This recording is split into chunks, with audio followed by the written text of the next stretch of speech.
On a warm summer morning, a stand of echinacea bristles with bees. Echinacea is important in the garden because it promotes pollinators. The insects flitting from flower to flower keep things growing, healthy, and alive. The echinacea, grown at Zack herb farm in Hyde Park, is prized for another benefit: medicine.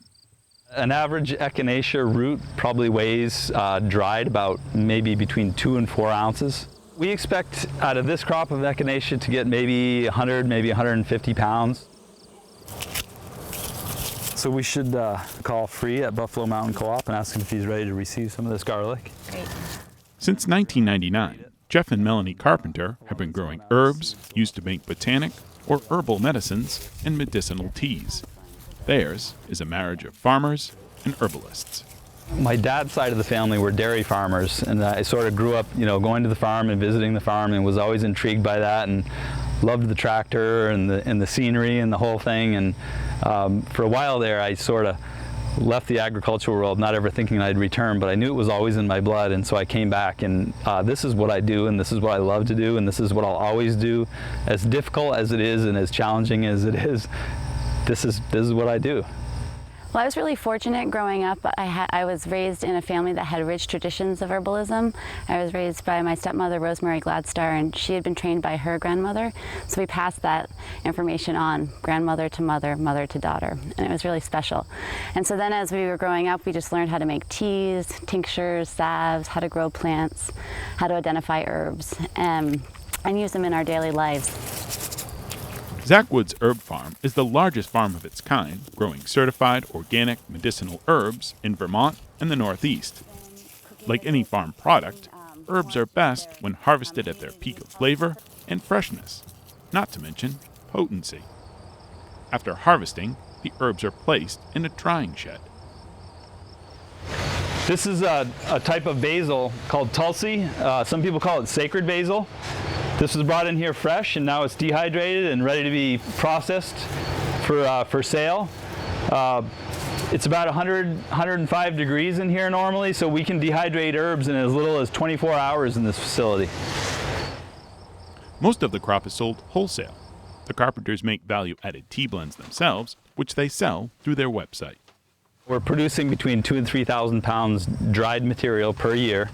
But everything we dry starts out fresh, so it's generally between 75 and 95% moisture.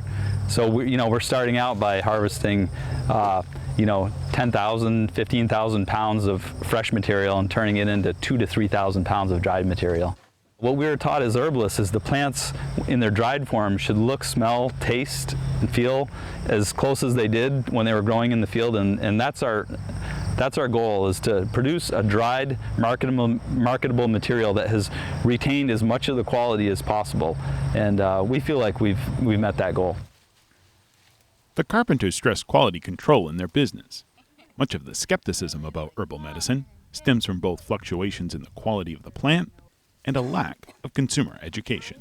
Herbs are very popular, and it's a huge industry now, and there's a lot of money to be made in this herbal industry, and that's a good thing and a bad thing. I think in some ways, if it's done wisely, it supports a lot of wonderful growers and people that make products and people that are doing classes. So on this side, fabulous, and most importantly, it's getting people well and having them connect to nature. On the other side, there's a lot of things that are just being marketed that aren't really helpful and can sometimes be potentially harmful to people and just cost a lot of money. And so that's where I feel like people just need to be well educated. If you pull something just right off the grocery store shelf, it's like anything. Where was it grown? How was it harvested? How much echinacea is actually in there? As an herbalist, Melanie is asked all the time what someone should take to prevent an illness or some discomfort. Her homespun wisdom is simple. Listen to your mother and your grandmother. One of the things that people that grew up in the last generation, they used to be much more connected to the land, and so they knew to make spring tonics of dandelion leaf. They would harvest those and just eat them as their salad greens. And they also knew to pick elderberry or to make switchel, and different things that were just traditional ways of using plants and ways to eat your medicine. And they just did that. And so now it's really become with studies and classes and become very polished, but you go back to the old timers and they know. Oh, I knew that. You should have asked me. You didn't need to take all those classes. You could have just come back here, honey. And so that's really fun to me.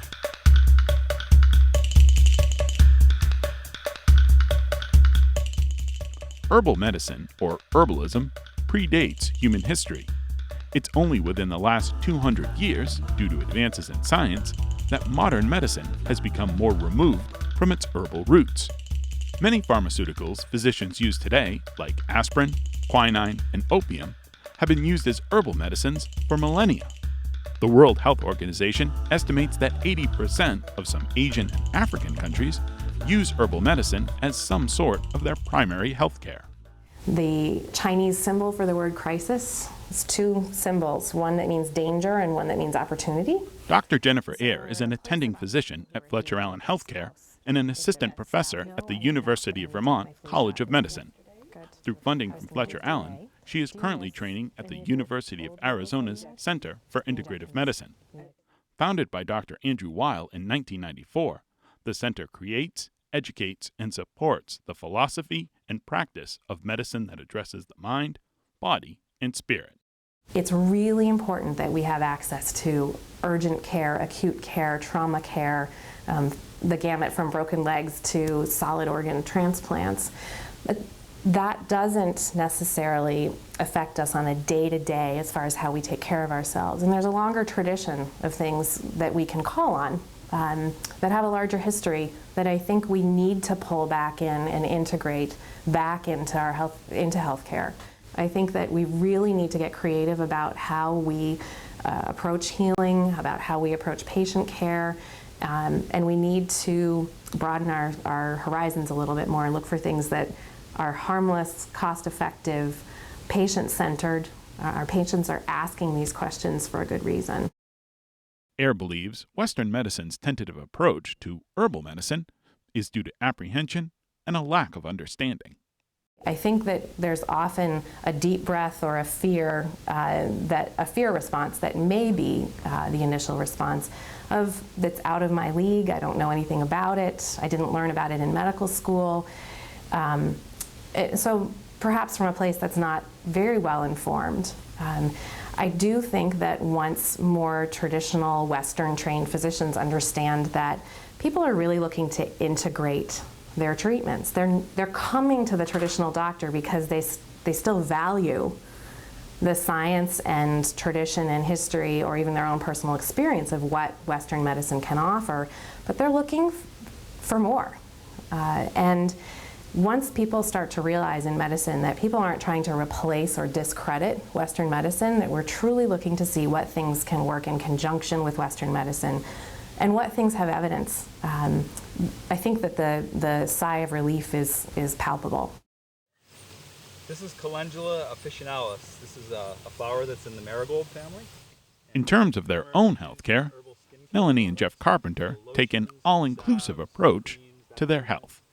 Modern technology has definitely changed the face of medicine, and there's more of a silver bullet approach. You know, if you get sick, you take a pill to either help you feel better or to mask the symptoms. Whereas herbal medicine is more of a preventative approach, and we're trying to encourage people to dovetail the two worlds. In a real acute situation, we definitely recommend people going to see their physician. But for a more preventative, health-centered, nourishing the body approach, we encourage people to use herbal medicine. We are at a great crossroads where there are so many options. We're really fortunate. We don't just have to use herbs or our home remedies, and we don't just have to use heroic, hospital medicine. We have all of these choices in between. So just like you don't use a screwdriver when you need a hammer, you pick the tool that is at the right tool for the job. So for building wellness, getting rid of stress, I use herbs for that all of the time, and including when I'm really sick. But if I get in a car accident and I break my leg, I'm headed to the doctor. And I think that that's where when we get into dichotomies, one or the other, we're at a real loss. I think it's much better to blend them and take what's best from all of it and utilize it well. I don't think you should choose one or the other. I think you should have it all. Yeah. Back in the echinacea, the bees continue their work. They move from flower to flower, not favoring one over another. They take it all in. It's a holistic approach, and perhaps a lesson from the insect world that applies to the human world as well. In Hyde Park, I'm Keith Silva with Across the Fence.